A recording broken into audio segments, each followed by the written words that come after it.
출애굽하는 모세와 이스라엘 백성들을 배경으로 한 이집트 왕자라는 애니메이션이 있습니다.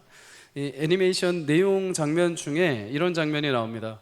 애굽 왕 바로가 하나님께서 이제 10번째 재앙을 내리셔서 그의 궁중에 있는 자신의 장자, 그리고 애굽에 있는 모든 장자들이 죽는 일이 발생을 하죠.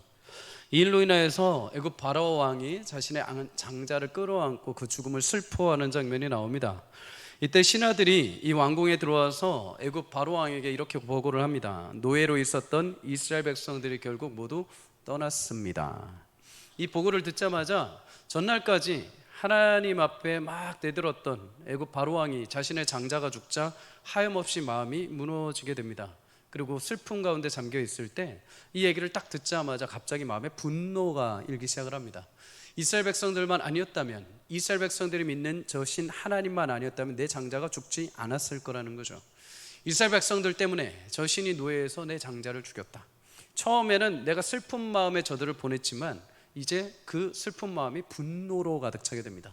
그래서 어떻게 하느냐, 모든 병거를 끌고 가서 저 이스라엘 백성들을 다시 잡아와라. 특별히 국가적인 운명이 걸릴 때나 쓰는 큰 특별전차 600병거를 이끌고 온 군대를 끌고 중무장한 애굽의 병사들이 이스라엘의 뒤를 쫓게 됩니다. 성문이 열리고 많은 군사와 전차들이 출발해서 이스라엘 백성들의 뒤를 따르죠. 홍해 바다 앞에 이르렀을 때 이스라엘 백성들은 이제 새로운 땅을 향한 기대와 소망, 그리고 이제 앞으로 하나님의 일을 바라보기 위해서 부푼 마음에 서 있었습니다. 근데 홍해 앞에 도달했을 때 그 뒤에 소리가 막 들리기 시작을 했습니다. 이스라엘 병거 소리죠. 이스라엘 병거들이 막 뒤쫓아오고 병사들이 소리를 지르며 쫓아오는 것입니다. 갑자기 한순간 이스라엘 모든 병사, 이스라엘 모든 이스라엘 백성들 안에는 두려움과 염려가 가득하기 시작을 했습니다. 방금 전까지는 기대에 환호성이 가득 차 있었는데 이제는 그 위기 앞에 두려움과 염려가 가득 차게 된 거죠. 그래서 앞에는 홍해, 뒤에는 이스라엘 백성들, 꽉 둘러싸인 이 위기 속에 이스라엘 백성들은 하나님과 모세에게 원망을 시작을 합니다. 우리를 죽이려고 이곳까지 데려왔는가? 그런데 유일하게 그 순간 그 위기 속에 다르게 말을 한 사람이 있습니다. 바로 모세입니다. 모세는 그 이스라엘 백성들 안에서 유일하게 다른 말을 하죠. 어떻게 해요? 너희는 두려워하지 말고 가만히 서서 여호와께서 오늘 너희를 위하여 행하시는 구원을 보라. 너희가 오늘 본 애굽 사람을 영원히 다시 보지 아니하리라. 여호와께서 너희를 위하여 싸우시리니 너희는 가만히 있을지어다. 이스라엘 백성들 위기 상황 가운데 공포와 두려움에 휩싸여서 절규하는데 모세의 말은 그 상황에서 어떻게 이 일이 해결돼야 하는지, 어떻게 무엇을 의지하는지 명확하게 알고 있었습니다. 그것은 바로 자신들을 이끌어내신 하나님을 붙드는 것입니다. 여러분, 인간은 위기 상황이 찾아오면 크게 두 부류로 나누게 돼 있죠. 하나는 공포와 극심한 두려움 가운데 공황 상태에 빠져버립니다. 무지함, 연약함 가운데 포기되어져 버리죠. 그 상황을 그런데 반대로 냉정하게 평가를 하고 위기를 해결하기 위해 노력하는 사람들이 반면에 또 하나 있습니다. 그들은 자신이 믿는 하나님을 분명하게 붙드는 존재들, 하나님의 성도들이 그런 삶을 살게 될 줄 믿습니다. 여러분, 물론 우리 인생 가운데 위기 상황이 안 오기를 바라죠. 근데 예수님을 믿는다고 해서 위기가 없어지는 것은 아닙니다. 위기는 똑같이 찾아오지만은 그 위기 가운데 예수님이라는 분이 우리 인생에 찾아오셔서 위기를 능히 감당할 수 있는 힘을 주시는 줄 믿습니다. 하나의 위기를 넘으면 그 다음에 또 한숨거리가 찾아올 수 있습니다. 위기는 밀려오는 파도처럼 끊임없이 성도에게도 똑같이 동일하게 찾아옵니다. 원치 않는 불치병이 생기기도 하고, 사업에 실패하기도 하고, 가족관계 어려움을 당하기도 하고, 고통 가운데 휘말리기도 합니다. 교회에서 열심히 내가 봉사하다가 시험에 들기도 하고, 돈과 권력과 음란과 유혹에 빠져서 실패와 좌절감을 우리는 맛보기도 합니다. 그런데 누군가는 이 위기 가운데 포기하고 그냥 주저앉아 버리지만, 누군가는 반대로 이 위기 가운데 참된 지혜를 발견하고 그것을 기회로 만들어내는 사람들이 있습니다.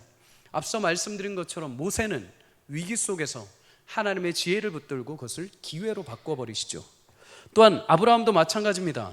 여러분, 아브라함은 그의 나이가 들어서 자식을 낳을 수 없는 그 순간에 하나님께서 그에게 감당할 수 없는 약속을 말씀하십니다. 하늘의 별과 같이, 바다의 모래와 같이 너의 후손이 많게 하고 너를 통해서 내가 약속의 증거를 이루어갈 것이다. 아브라함은 근데 그것이 위기입니다. 사라에게 그것이 위기입니다. 왜요? 그들은 100세가 되어서 자식을 낳을 수 있는 몸이 되지 않기 때문이죠. 근데 하나님은 아브라함과 사라의 그 위기를 하나님이 역사하시는 기회로 바꿔버리십니다. 100세가 되어 사람이 감당할 수 없는 체력, 사람이 감히 상상할 수 없는 출산을 하나님은 하게 하시는 것이죠. 여러분, 또 있습니다. 다니엘은 사자굴에 들어가기 위기에 찾아갑니다. 사자굴에 들어가서 위기가 찾아오게 되죠. 근데 하나님은 그 위기를 통해서 사자굴 속에서도 함께 하시는 하나님의 기회로 바꿔버리십니다. 사자굴에서 나온 다니엘을 통해서 그 왕이 하나님의 살아계심을 선포하게 됩니다. 예수님도 마찬가지죠. 죄로 인해서 죽을 수밖에 없는 위기 가운데 처있는 우리 인생, 아무리 무엇인가를 발돋움 쳐도 죽을 수밖에 없는 우리 인생, 위기이죠. 그런데 그런 위기의 인생을 예수님은 찾아오셔서 부활의 기회로 바꿔버리십니다. 자신이 십자가로 감당하시고 모든 몸을 찢기시고 피를 흘리셔서 우리의 죽음의 위기를 부활의 기회로 바꿔주신 것입니다. 여러분, 그러기에 성도에게 찾아오는 여러 위기는 곧 하나님의 능력으로 일하실 기회가 되는 줄 믿습니다. 저는 여러분, 성도의 인생의 위기, 그 위기는 위기로 보지 마시고 하나님이 역사하시고 하나님이 자신이 영광을 드러내시길 새로운 길이 될 줄 믿고 담대하게 그 순간들을 붙잡으실 수 있기를 주 이름으로 축복합니다. 오늘 인생의 여러 가지 위기 가운데 계신 분들이 계십니까? 하나님께서 그 위기를 하나님의 위대한 손길로 덮으셔서 기회가 되게 하시고 하나님의 의로 나타내게 하시는 놀라운 축복이 여러분과 저의 삶 가운데 임하게 하실 줄 믿습니다. 여러분, 오늘 본문을 통해서도 보면 위기 가운데 하나님의 역사하심으로 그것이 기회로 바뀌는 하나님의 왕, 하나님의 백성들이 등장을 합니다. 그렇다면 오늘은 그 위기 가운데 어떻게 우리가 성도로서 무엇을 준비해야 되고 하나님께서 일하심을 위해서 어떤 자세로 살아가야 할지 함께 살펴보려고 합니다. 여러분, 오늘 본문에 등장하는 왕은 히스기야입니다. 히스기야는 남유다의 13번째 왕으로 25살 젊은 나이에 왕위에 오르게 되죠. 그런데 놀라운 사실 중에 하나는 그의 아버지 아하스라는 이 왕은 남유다의 왕 중에서 유독 악한 왕으로 손꼽히는 왕이었습니다. 성전의 모든 기구를 다 망가뜨리고 버려버리고 성전에 먼지가 쌓이게 만들어버립니다. 우상의 제단을 길 가는 곳곳마다 세워서 수많은 이스라엘 백성들이 가는 곳마다 우상을 보고 우상에게 절하게 만들어버렸습니다. 제사장들을 파면시키고 이제 하나님의 영광의 대를 완전히 끊어버리게 만드는 존재였습니다. 그런 악한 왕에게서 태어난 히스기야, 아들 히스기야, 어떻게 자랐을까요? 대부분 악한 왕에게, 악한 아버지 왕에게서 자란 아들이면 동일하게 악한 모습을 닮아서 통치할 것이라고 생각할 수 있습니다. 그런데 열왕기하 15장 18장 5절에 보면 그를 가리켜서, 히스기야를 가리켜서 그의 전후 남유다에 이러한 왕이 없을 정도라고 하면서 칭찬을 합니다. 그럼 어떻게 악한 아버지, 악한 왕 아래 태어났는데도 불구하고 그 아들은 신앙적으로 칭찬을 받는 존재가 되었을까요? 그의 어머니는 대제사장 스가랴의 딸로 아비야라는 여인입니다. 아비야, 그 이름은 여호와는 아버지시다라는 의미를 담고 있습니다. 이 이름의 뜻대로 여러분, 악한 왕이 될 수 있었던 히스기야가 하나님을 경외할 수 있었던 숨겨진 비밀은 그의 어머니인 아비야의 숨겨진 신앙의 교육 덕분이었습니다. 사랑하는 성도님들, 믿음으로 양육하고 기도를 세운 자녀들은 하나님이 반드시 복 주실 줄 믿습니다. 복 주실 줄 믿습니다. 이 시대 가운데 여러 가지 유혹과 혼란한 시대가 있을지라도 깨어있는 부모, 신앙의 부모, 여러 가지 기도를 통해서 하나님의 백성으로 자녀로 키워오는 믿음의 부모들의 자녀들은 반드시 선명하게 하나님의 뜻을 구하고 승리하는 삶을 살게 될 줄 믿습니다. 여러분, 히스기야는 이렇게 하나님의 백성으로 자라서 왕위에 오르자마자 그 첫째 딸, 가장 왕이 되자마자 가장 첫 번째 날 첫날에 한 것이 무엇이냐? 여호와의 성전을 정화시킨 것입니다. 성전 문을 열고 먼지를 제거하고 그 안에 가증했던 모든 것들을 다 버립니다. 그리고 다시 성전에 있는 도구들을 다시 회복시키죠. 이 일을 16일 동안 진행합니다. 우리는 이것을 가리켜서 종교개혁이라고 말하죠. 구약시대 종교개혁입니다. 정화작업을 한 이후에 이스라엘 백성들을 모두 성전으로 불러들입니다. 그리고 그동안 끊겨져 있던 하나님을 향한 속죄 제사를 처음으로 다시 드립니다. 성전이 막혀있고 우상숭배를 하다 보니까 백성들이 예배하는 방법을 잃어버립니다. 하나님을 경외하는 방법을 잃어버립니다. 그러니까 불러다 놓고 다시 속죄제로 하나님과의 관계를 회복하고 다시 예배를 시작하는 거죠. 수년간 멈춰져 있던 유월절 절기를 다시 시작합니다. 유월절이라는 것은 이스라엘 백성들 애굽에서 하나님께서 이끌어내심을 감사하며 매년마다 하나님이 지키게 하신 절기죠. 근데 어느 순간부터 악한 왕 때부터 이 절기가 끊어져 버리게 됩니다. 하나님이 우리를 이끌어내셨다는 그 감사와 기쁨의 성회가 멈춰버린 거죠. 여기서 히스기야가 다시 그 성회를 회복합니다. 또한 유월절 그 모든 절기를 지킴과 동시에 제사장과 레위인들, 잊혀졌던 무명으로 살고 있는 제사장과 레위인들을 다시 불러다 모읍니다. 그래서 다시 성전을 섬기는데 바로 섬길 수 없고 몇 달간 그들을 정결케 합니다. 거룩하게 하나님의 구약의 말씀에 따라 그들을 정결케 한 이후에 다시 성전을 섬길 수 있는 직분을 허락합니다. 또한 이때 각각 전 지역에 퍼져 있던 남유다의 백성들을 향해서 히스기야는 전령을 보냅니다. 전령이 무엇을 선포하는가? 이스라엘 하나님께 돌아오라. 너희가 돌아오면 조상들이 사로잡혔던 것처럼 끌려가지 않고 하나님이 우리를 돌아보실 것이다. 온 지역을 다니면서 히스기야는 전령들에게 이 말을 선포하고 그동안 성전에서 떨어지고 예배에서 멀어졌던 자들이 돌아오게 하라라고 전령들을 보냅니다. 근데 어떤 족속은, 어떤 지파는 이 말을 듣고 비웃어버립니다. 여태까지 하나님 없이도 우리 잘 살았다.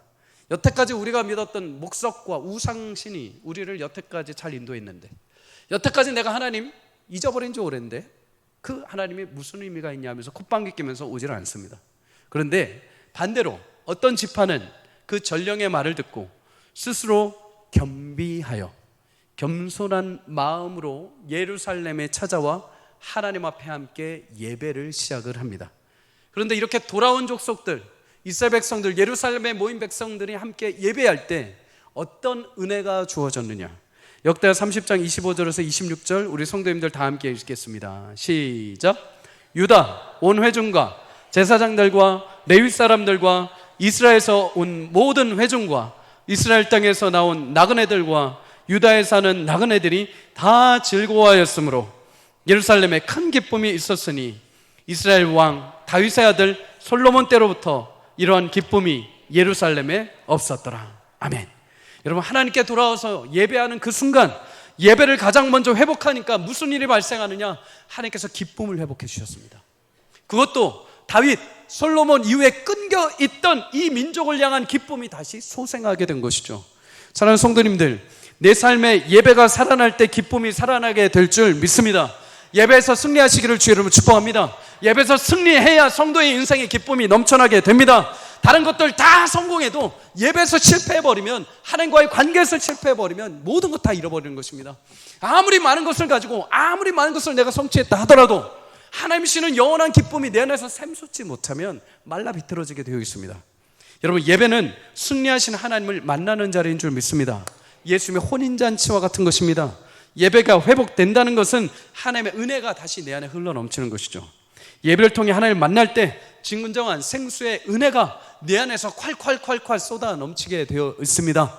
사랑하는 성도님들, 예배 가운데 여러분과 제가 승리할 수 있기를 주의 이름으로 축복합니다.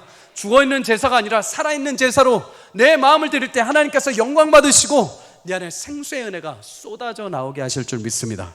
그래서 요한복음 4장 13절에서 14절은 이렇게 말합니다. 예수께서 대답하여 이르시되 이 물을 마시는 자마다 다시 목마르려니와 내가 주는 물을 마시는 자는 영원히 목마르지 아니하리니 내가 주는 물은 그 속에 영생하도록 솟아나는 샘물이 되리라. 여러분, 이 말씀은 사마리아 여인에게 하신 거죠. 예수님이 사마리아 여인을 찾아가십니다. 사마리아 여인 6번째 남편을 두고 살아가던 여인입니다. 그녀가 무슨 일을 했는지 모릅니다. 다만 하루하루 살아가기 위해서 남자가 필요했습니다. 그 당시에 여자가 혼자 살아갈 수 있는 방법이 없었습니다. 음식을 만들 수도 없고 곡식을 받을 수도 없고 남편이 있어야 내가 무엇을 연명할 수 있는 거죠. 그만큼 치열하게 인생을 살면서 6번째 남편을 만났습니다. 그런데 예수님은 그 여인의 6번째 남편도 진짜 네 남편이 아니라고 하십니다. 마음에 가두어두었던 그 갈증, 마음에 누구에게 말할 수 없었던 그 한탄을 예수님 정확하게 찝어내시죠. 그 여인에게 유일한 소망이 무엇이었느냐? 사마리아에서, 그리심산에서 유일하게 그 장소에서 예배했던 것. 내가 세상의 사람들이 멸시하고 내가 끊임없이 갈증이 있다 할지라도 종교적인 차원에서 이 그리심산에서 하나님을 예배한다면 나에게 복 주시겠지, 나에게 회복의 은혜가 있겠지 하면서 끊임없이 드렸지만 그녀의 갈증을 회복할 수 없었습니다. 그런데 오늘 그녀의 갈증이 회복되는 놀라운 역사가 일어났죠. 어떻게 해요? 생수의 강이신 예수를 만나자마자, 진짜 예배의 대상을 만나자마자, 예수님을 만나자마자 그 전에 수없이 먹었던 우물물, 갈망스럽게 열심히 마셨지만 내 안에 갈증이 수없이 다시 차오랐던 그 물들이 아니라 예수님으로부터 나오는 생수의 은혜를 맛보자마자 그녀가 달라집니다. 기쁨이 넘칩니다.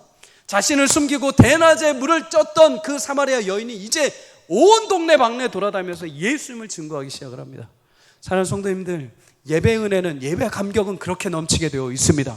여러분, 죽어있는 예배가 아니라 살아있는 예배인 줄 믿습니다. 여러분 심령 가운데 예배를 향한 기대와 소망이 멈춰 있습니까? 그거는 하나님의 잘못도 아니요, 찬양팀의 잘못도 아니요, 교회의 잘못도 아닙니다. 내 심령이 죽어있기 때문이죠. 여러분, 우리 심령을 돌아볼 수 있기를 주 여러분 축복합니다. 하나님, 예배 동안에 하나님 부으신 은혜가 내 안에 살아있어야 됩니다. 하나님, 은혜의 감격을 내게 회복하여 주시옵소서. 은혜의 생명수를 내게 부어 주시옵소서. 그럴 때 성령께서 내 마음 심령에 생수의 은혜를 부으시고 기쁨의 은혜를, 그 기쁨의 찬미를 회복해 주실 줄 믿습니다. 우리 교회가 예배할 때마다 그런 생수의 은혜가 흘러넘치는 예배가 되기를 주 여러분을 간절히 축복합니다. 들어올 때는 힘겨워서 무거워서 짐을 지고 왔지만 예배하고 난 이후에 문을 나갈 땐 하나님이 시원케 하시는 그 기쁨, 하나님이 나를 만족케 하시는 그 기쁨, 하나님이 내 인생을 붙잡고 계신다는 그 확신과 그 은혜의 강물이 흘러넘쳐 다시 이 한 생을, 한 주를 믿음으로 주님과 함께 살아가는 복된 은혜가 있기를 주 이름으로 간절히 축복합니다. 여러분, 히스기야는 이렇게 성전의 회복을 위해서 절기를 회복하고 예배를 회복하고 온 성도들과 함께 하나님이 부으시는 기쁨의 은혜를 만끽했습니다. 이 정도 됐으면 이제 그 뒤의 내용은 더 말할 것도 없어야 됩니다. 천하태평, 이제 이 민족을 어느 누구도 건들 수 없다. 그런데 놀랍게도 이 일 이후에 바로 위기가 찾아오게 됩니다. 우리 1절 다 함께 읽겠습니다. 시작. 이 모든 충성된 일을 한 후에 아수르 왕 사네립이 유다에 들어와서 견고한 성읍을 향하여 진을 치고 쳐서 점령하고자 한지라. 아멘. 1절에 이 모든 충성된 일을 다 했다고 합니다. 앞서 말씀드린 것처럼 히스기야는 성전을 재건하고 유월절을 재건하고 예배를 재건하고 제사장들을 재건하고 충성되게 그것을 다 했습니다. 여러분, 그 다 했는데 그 뒤에 바로 무엇이 왔느냐? 위기가 찾아옵니다. 아수르 왕 사네립이 유다를 치기 위해 침범해 온 것이죠. 당시 아수르 왕 북동쪽에서 가장 세력을 키웠던 나라입니다. 근데 이 나라가 어떻게 했느냐? 남유다의 민족이었던 북이스라엘을 침범해서 점령해 버립니다. 북이스라엘이 멸망된 거죠. 여러분, 이것을 보면서 남유다가 두려움에 떨고 있을 때 아수르가 이제 남유다를 향해 침범해 오게 된 것입니다. 우리도 그렇죠. 열심히 신앙을 지켰는데 오히려 계획한 일들이 잘 풀리지 않고 위기가 찾아올 때가 있습니다. 내가 열심히 하나님을 위해서 충성을 다했는데 오히려 그 다음 날, 그 다음 주 더 큰 일들이 우리의 산같이 찾아올 때가 있죠. 여러분, 이럴 때 성도는 무엇을 준비해야 할까요? 첫 번째는 바로 외적인 준비에 힘을 써야 합니다. 히스기야는 여러분 어려움을 만났을 때 가장 먼저 한 것이 외적인 준비를 한 것입니다. 그는 방백들과 용사들을 불러 모아서 성 밖에 흐르는 이 물줄기를 그 성 안으로 끌어들이고자 노력했습니다. 당시 예루살렘 성전에는 지반이 아예 돌 자체입니다. 물이 나올 수 없는 곳입니다. 그래서 예루살렘은 그 주변에 흐르는 샘, 기온샘이라고 해서 샘이 터져 올라오는데 그것이 흘러넘쳐 계곡을 흘러넘쳐서 그 물을 떠다가 사용을 했죠.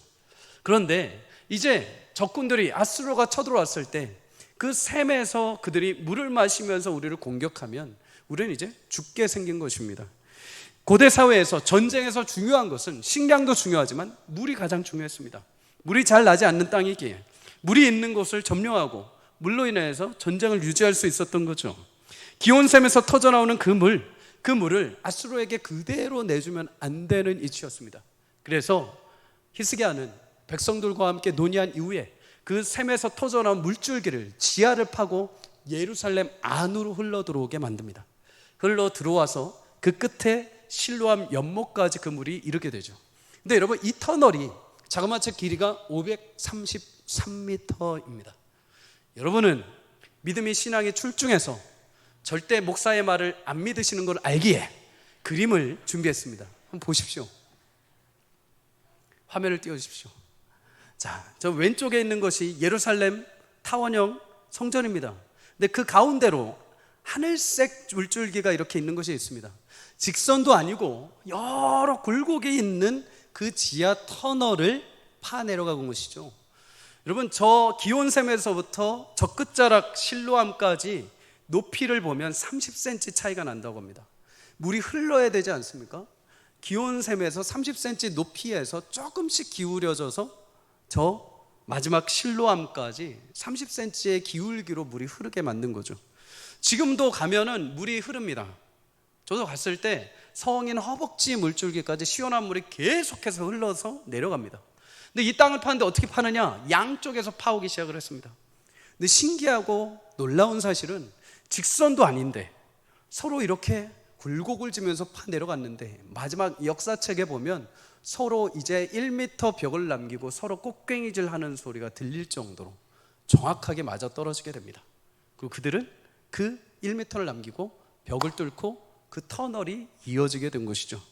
하나님의 신비한 역사요, 이스라엘 백성들의 치밀한 계산인 거죠. 이스라엘 백성들은 대충 땅을 판 것이 아닙니다. 치열하게 명확하게 계산을 해서 그것을 파 내려간 거죠. 여러분, 놀랍게도 이스라엘 백성들 히스기야 모두 죽고 없습니다. 이번 아수르도 죽고 없습니다. 그런데 그 증거로 뭐가 남아있냐? 저 터널이 남아있습니다. 지금도 예루살렘에 가면 저 터널이 성지순례 하나의 과정인 것이죠. 하나님이 이스라엘 백성들 가운데 어떻게 역사하시고 이스라엘 백성들은 자신의 위기 가운데 어떻게 준비를 했는지를 보여주는 장면입니다.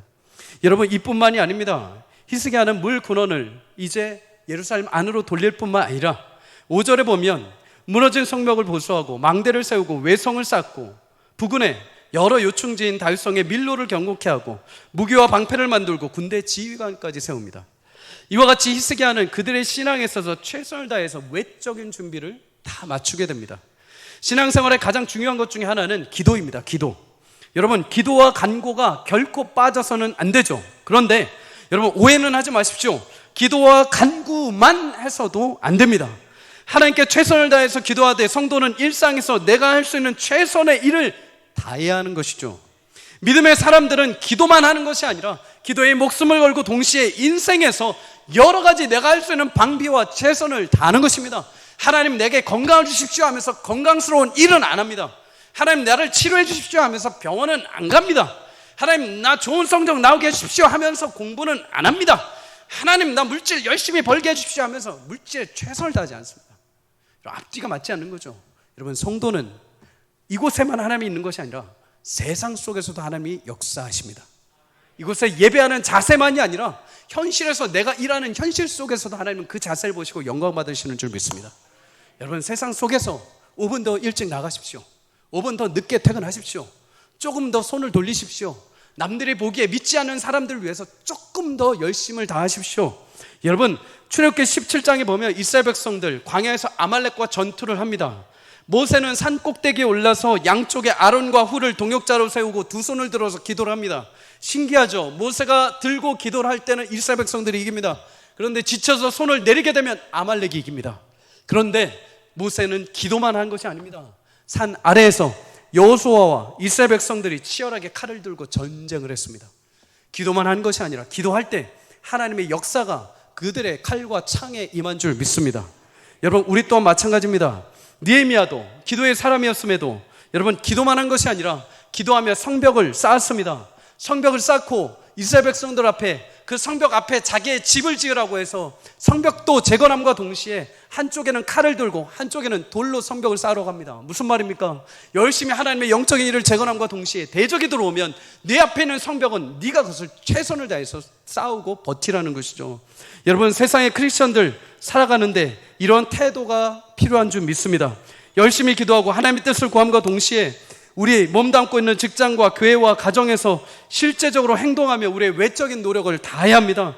열심을 다해서 섬겨야 합니다. 물론 그것이 티가 안 날 수 있습니다. 겉으로 보기에는 아무 티도 안 날 수 있습니다. 내가 왜 저 사람들 위해서 더 섬겨야 되고 내가 저 인간들을 위해서 더 열심을 다해서 수고해야 되는지 티가 안 나 보일 수 있습니다. 그런데 크리스천은 단지 눈에 보이는 어떤 현실 때문에, 어떤 눈에 보이는 결과 때문에 최선을 다하는 것이 아닙니다. 내가 정해놓으신 하나님의 선명한 뜻과 계획이 있음을 믿고 믿음으로 보이지 않는 샘을 팔 때 마침내 그것이 뚫리고 그것이 물이 흘러 넘치는 샘의 강이 될 줄 믿습니다.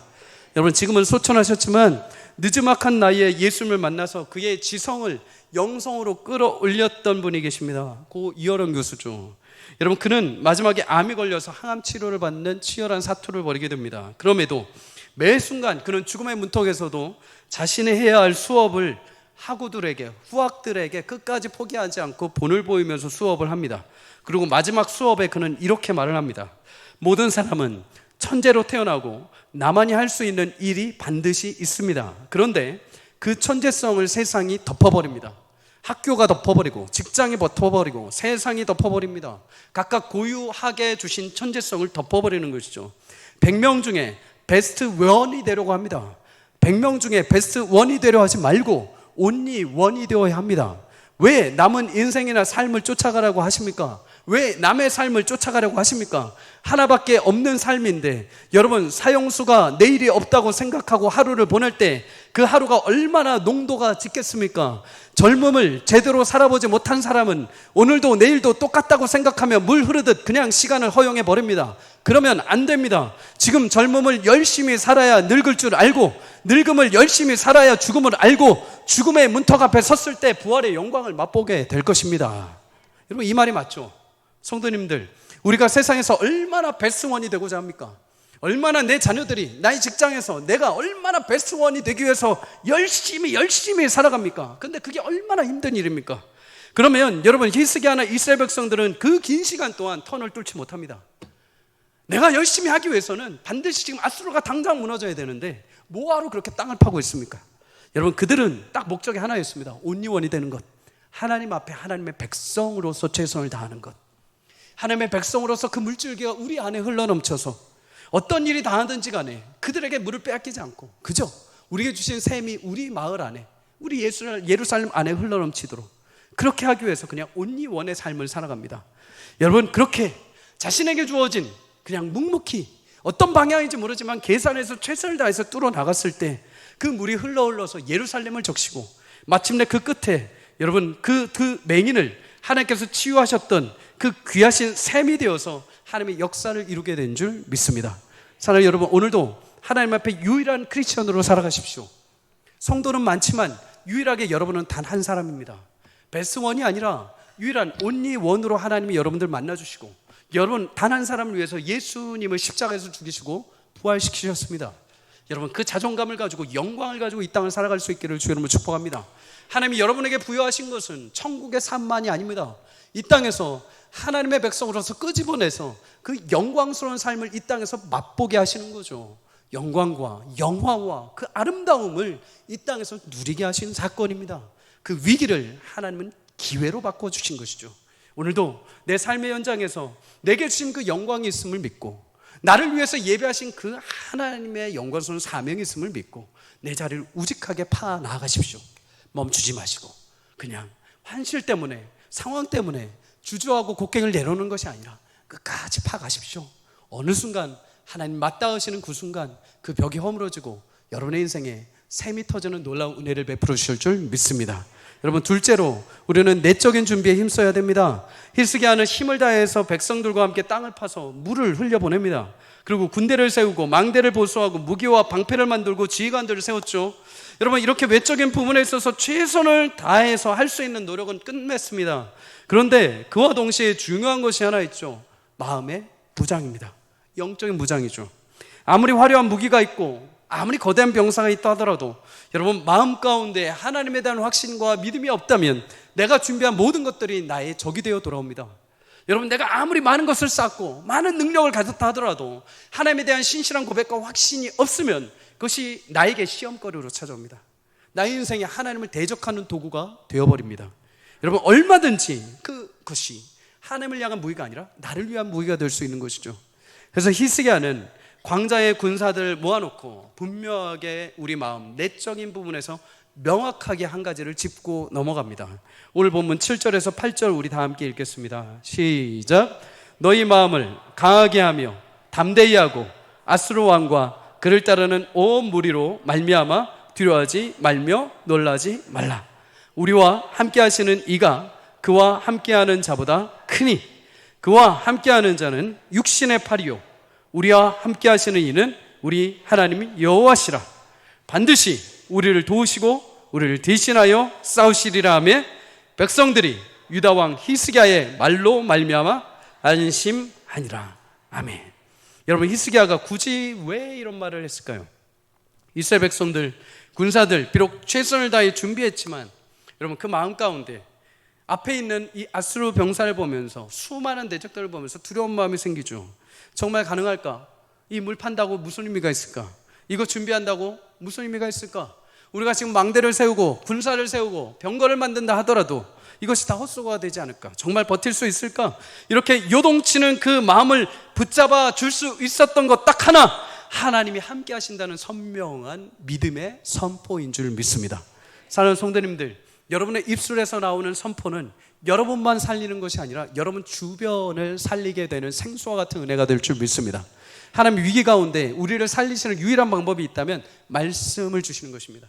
사람들을 통해서 위로도 하시죠. 격려도 하십니다. 그런데 진정 우리의 영혼을 소생시키시는 것은 하나님의 약속의 말씀이죠. 내가 처절하게 무너져 있을 때, 처절하게 두려움 가운데 있을 때, 내가 어찌할 바를 몰라서 여러 가지 힘을 다 썼고 마지막 주님 앞에 나와서 하염없이 힘을 잃고 기도하며 주님의 은혜를 구하며 말씀을 한 구절 한 구절 읽어갈 때 어느 순간 그 약속의 말씀이 내 심령 가운데 훅 치고 들어와서 내게 지금 상황은 변하지 않았지만 하나님의 살아계심이 성령님을 통해서 체험되게 될 때, 그것은 세상이 어떤 누가 말해준 위로가 아니라 하늘의 위로이기에 그 영혼을 소생하고 다시 살게 하는 놀라운 능력이 되는 줄 믿습니다. 여러분, 그 약속의 말씀 히스기야를 먼저 살려주십니다. 5절에 보면 여러분, 히스기야가 힘을 내었다라고 말합니다. 여러분, 어찌 왕이라고 해서 두렵지 않겠습니까? 어찌 이스라엘 예루살렘을 통치하는 남유다 왕이라고 해서 모든 것을 다 완벽하게 하고 모든 것을 다 알 수 있겠습니까? 당장 내일을 알 수 없는 지경입니다. 왕도 마음으로 얼마나 두렵겠습니까? 그런데 하나님께서 그 당시에 이사야 선지자를 통해서 히스기야에게 용기를 주십니다. 히스기야에게 담대하라고 용기를 주십니다. 그럼 그 말씀을 듣고 힘을 냅니다. 두 다리에 힘을 내고 백성들에게 우리가 물까지 빼앗길 수 없다. 한번 우리 땅을 파보자. 우리가 이대로 앉아서 주저앉을 수 없다. 다시 망대를 세우고 성을 건축하고 다시 군대를 정비하고 우리 칼과 창을 준비하자. 우리가 할 수 있는 일은 최선을 다하자. 그리고 그들의 마음 심령 가운데 외칩니다. 하나님이 더 크시다. 하나님이 우리를 위해서 일하실 것이다. 히스기야의 그 한마디에 두려움 가운데 떨었던 이스라엘 백성들이 안심을 얻었다고 합니다. 여러분, 안심, 사마크라는 이 히브리어는 떠받추어 주다, 붙들다라는 것입니다. 요동치고 불안해해서 막 흔들리는 이스라엘 백성들을 떠받치고 붙들어 줄 수 있었던 것은 여러분, 그들이 만들어 온 터널도 아니요, 그들이 쌓은 성벽도 아니요, 그들이 준비한 무기도 아니요, 오직 하나님의 약속하신 말씀이 선포된 히스기야의 입술에서 나오는 하나님의 언약의 말씀인 줄 믿습니다. 성도님들, 여러분의 삶의 주변에 그런 믿음의 선포가 있기를 주의 이름으로 축복합니다. 여러분, 한 사람을 통해서 그 말씀이 선포될 때 두려움에 휩싸이던 영혼들이 하나님의 말씀 앞에 붙들려서 다시 안심을 얻게 될 것입니다. 교사로, 구역장으로, 직분자로 섬기는 여러분들, 여러분 입술에서 히스기야와 같은 귀한 선포가 있어 여러분 주변을 적시고 생수의 은혜가 넘치기를 주의 이름으로 축복합니다. 여러분 가정에서도 부모님들 그렇게 선포하십시오. 어떤 아이가 우리 자녀가 이런 부족할 때마다 네가 그렇지 뭐, 너가 그러니까 왜 실수했니? 이거보다도 괜찮아, 하나님이 더 크셔. 하나님이 하실 거야. 아빠 엄마 인생에 그렇게 하나님이 하셨어. 너 인생에도 하나님이 그렇게 명확하게 일하실 거야. 두려워하지 마, 담대하거라. 그럴 때 자녀들이 건강하게 그 생명수 안에서 뛰놀며 믿음으로 자라게 될 줄 믿습니다. 이사야 40장 12절에 이렇게 말합니다. 우리 마지막으로 다 함께 읽겠습니다. 시작. 누가 손바닥으로 바닷물을 헤아렸으며 뺨으로 하늘을 쟀으며 땅에 티끌이 되게 담아 보았으며 접시 저울로 산들을 막대 저울로 언덕들을 달아 보았으랴. 아멘. 사랑하는 성도님들, 우리 인생은 인생의 그 어떤 문제보다도 그 어떤 두려움과 염려보다 크신 하나님이 계신 줄 믿습니다. 여러분, 누가 손바닥으로 바닷물을 헤아리겠습니까? 누가 손바닥으로 바닷물을 세어볼 수 있겠습니까? 누가 뺨으로 저 하늘을 재볼 수 있겠습니까? 누가 땅의 수많은 이 먼지들을 자신이 만든 그릇으로 담을 수 있겠습니까? 자신이 재워놓은 저물로 이 위대한 산들을 어떻게 측정할 수 있겠습니까? 이 수많은 언덕들을 자기가 만든 저울로 측량할 수 있겠습니까? 유일하게 그것을 하실 수 있는 분이 계십니다. 하나님이십니다. 하나님이 이 모든 만물과 창조하시고 이 땅 가운데 모든 생명을 주관하시며 사랑하는 성도의 인생을 그 크신 능력으로 이끌어 가시는 줄 믿습니다. 여러분, 비행기를 타고 창공에 올라가면 내가 살았던 그 현실이, 내가 살았던 그 땅이, 내가 살았던 그 집이, 내가 살았던 그 직장이, 내 교회가 그렇게 커 보였고 내 인생의 문제가 그렇게 커 보였습니다. 그런데 비행기를 타고 하늘에 딱 올라가 보니까 보이지도 않습니다. 너무나 지극히 작습니다. 내 생각과는 차원이 다릅니다. 내가 왜 저렇게 작고 저렇게 아무 의미 없고 저렇게 작고 두려운 위기 속에 왜 그렇게 마음을 주는가 하는 것이 하늘 창공을 나는 사람들의 마음입니다. 하물며 여러분, 온 우주 만물을 지신 하나님의 그 영광과 은혜가 여러분을 덮고 계시는데 여러분, 그 어떤 위기가 여러분들을 휘감아갈 수 있겠습니까? 여러분, 문제가 바다처럼 넓어 보입니까? 하나님은 그 넓은 바다만큼 여러분들을 사랑하고 계시는 줄 믿습니다. 여러분의 슬픔이 하늘보다 높아 보입니까? 하나님께서 손바닥으로 바닷물을 헤아리시며 뺨으로 하늘을 재시며 땅의 티끌을 자신의 그릇에 담아 보시고 접시로 여러분 저울에 담아 산을 측정해 보시며 막대 저울로 언덕들을 달아 보실 정도로 여러분을 세세하게 알고 계시는 줄 믿습니다. 인생의 문제가 커 보이십니까? 하나님의 능력은 무궁하시고 영원하십니다. 아무리 큰 문제라 할지라도 하나님의 영원한 태양은 지금도 비치는 것처럼 여러분의 삶을 비추시고 여러분의 인생을 하나님의 영광스러운 길로 반드시 인도해 가실 줄 믿습니다. 사랑하는 성도님들, 그러기 위해서 히스기야는 두 가지를 준비를 했습니다. 하나는 외적으로 내가 무너지지 않겠다. 여러분, 왜 그런지 아십니까? 우리의 행동과 우리의 마음은 연결되어 있습니다. 내가 아무리 마음으로 힘내야지 용기 내야지 한다고 한들 내 몸이 움직이지 않으면, 나의 마음과 행실이 따르지 않으면 내 마음은 그대로 주저앉게 되어 있습니다. 그래서 우리는 움직여야 되는 거죠. 하나님이 하실 것을 믿고 실행하는 거죠. 여러분, 우리 아까 장로님이 기도하셨던 것처럼, 우리 야고보가 말한 것처럼 우리의 믿음은 행실이 동반되게 되어 있습니다. 내가 믿고 하나님께서 하신다고 약속하셨다면 그 행실이 따라갈 때 그 행실이 나의 삶을 지배하게 되어 있습니다. 여러분, 삶의 현실에서 패배한 자처럼 무너지고 계시지 마십시오. 예수님이 승리하셨습니다. 하나님의 영광이 여러분들을 두루두루 살펴주고 계십니다. 또한 내 삶의 현장에서 열심을 다했다. 그러고 나서 내 마음이 그것이 나에게 대적이 되지 않게, 나를 위한 우상이 되지 않도록 내 마음에 굳건하게 하나님의 약속을 붙잡아야 합니다. 하나님이 크시다. 하나님이 나의 주인 되신다. 하나님이 나를 위해 일하실 것이다. 여러분, 앞날에 다가오는 여러 가지 위기를 이렇게 하나님의 지혜로, 하나님의 기회로 바꿀 수 있기를 주의 이름으로 축복합니다. 이스라엘 백성들 히스기야는 결국에 하나님께서 여러분 아수르 그 한밤중에 주의 사자를 보내셔서 18만 5천 명을 하루 밤만에 모두 휩쓸어 버리시고 승리의 은혜를 맛보게 하신 줄 믿습니다. 하나님께서 언제나 여러분보다 앞서서 행하시며 승리의 나팔을 불게 하실 것입니다. 그분은 사막에 길을 내시는 분이요, 그분은 광야에 꽃을 피우시는 분입니다. 여러분, 광야는 바람이 불면 길이 없어집니다. 모래로 덮여버립니다. 근데 하나님은 명확하게 윤곽을 드러내시고 길을 만들어내시는 분입니다. 광야에 길이 없다고요? 아니요, 하나님이 가는 곳이 길이 됩니다. 하나님이 이끄시는 곳이 길이 될 줄 믿습니다. 광야는 물이 없어서 꽃이 피지 않습니다. 필 수가 없습니다. 그런데 하나님은 그 광야에 비를 내리십니다. 그리고 마침내 화려하게 꽃을 피우십니다. 여러분의 인생이 광야와 같습니까? 위기 속에 메말라서 아무것도, 땅이 갈라져 버린 것처럼, 쩍쩍 갈라진 것처럼 그냥 무적의 속에 살아계십니까? 아니요, 하나님 그곳에 단비를 내리셔서 반드시 생명의 꽃을 맺게 하실 줄 믿습니다. 다윗과 여호수아, 모세, 히스기야, 그들이 모두 동일하게 다 고백합니다. 여호와는 만군의 여호와시오, 살아계신 위대한 하나님이시다. 하나님은 지금도 그 고백을 여러분의 삶을 통해서 받아내실 것입니다. 여러분의 삶을 통해서 그 증거와 신앙의 고백을 이루어 가실 줄 믿습니다. 한 주 동안에도 내게 찾아온 위기의 순간이 찾아오면 하나님 어떻게 일하실지를 명확하게 보십시오. 그 위기 속에서도 하나님, 이제 하나님 일하여 주십시오. 하나님 붙잡습니다. 하나님, 내 문제, 내 위기보다 크신 하나님의 영광으로 나를 덮어 주시옵소서. 그렇게 하나님께서 일하시는 놀라운 기적, 하나님께서 역사하시는 그 은혜를 그에게 한 주 동안에 맛볼 수 있는 복된 여러분과 저의 인생이 되기를 주의 이름으로 간절히 축복합니다.